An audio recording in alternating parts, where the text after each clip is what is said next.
Here's how I cured my acid reflux without taking drugs.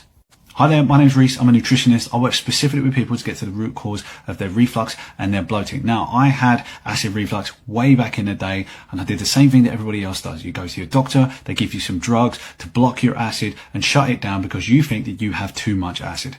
That's incorrect. You have acid in the wrong place. Now, that's not the same thing. The acid should be inside your stomach, but it's now inside your esophagus. And that's because the three main causes of acid reflux interfere with that lower esophageal sphincter, allowing acid to come up, or they will suppress your acid production, which means that sphincter doesn't close, which means the acid comes from the stomach up into the esophagus. Now, my original issue was a yeast problem, and I killed it by taking herbs like those in Yeast Purge that kill the yeast.